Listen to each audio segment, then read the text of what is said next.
Okay, our final group of signaling molecules are the pheromones. Now, these ones are often pretty simple questions, multiple choice questions on the exam, because they kind of stand out as being very different to the others. Now, you might have heard about pheromones. You might have heard about them being in humans and the way that we can talk to each other without talking to each other, or you're feeling the pheromones from this person. No. Pheromones are really useful in things like insects. Now, they are doing research into the fact of whether or not pheromones actually affect humans, but most of the time and most of the examples you'll get will be with insects. Now, the important thing to know about these, and the reason why they're so easy to remember, is because they don't act within the body at all or within the organism. These ones are communication between organisms. Now, that's what makes them different. So the big thing about a pheromone is that it's between organisms. So it diffuses outside of the organism, passes through the outside environment, and then is detected by another organism over there. Again, you don't really need to know whether or not they're hydrophilic or hydrophobic because there are so many different types of them. So here's my example here. Pretty cool. Moths. Yeah, are my example today. It also works in bees. So you've got here is a male moth in the tree.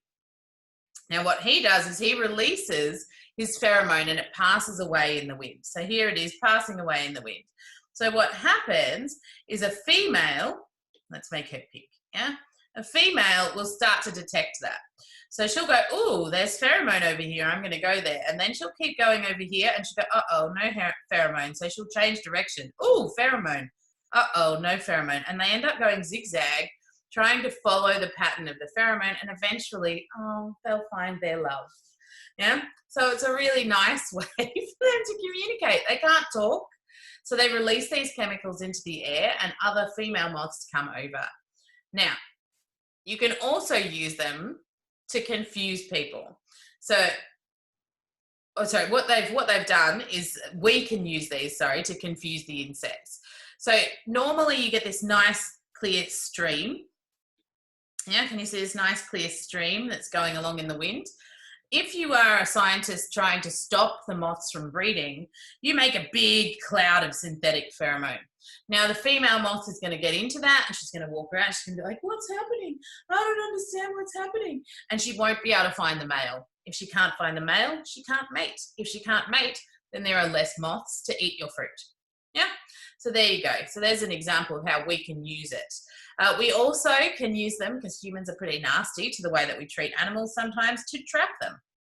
Yeah, we can put pheromones in little traps and the insects will go towards them thinking, yay, I'm going to have fun today. And we just trap them and we can kill them that way. We can also do it to monitor and see what type of insects are around. So there's a whole bunch of things that we can use as humans, pheromones for. But generally, they're used for communication outside of the organism and between different individuals in a population. We know lots about them in terms of insects. In terms of humans, not so much. And that is the end of our types of signaling molecules.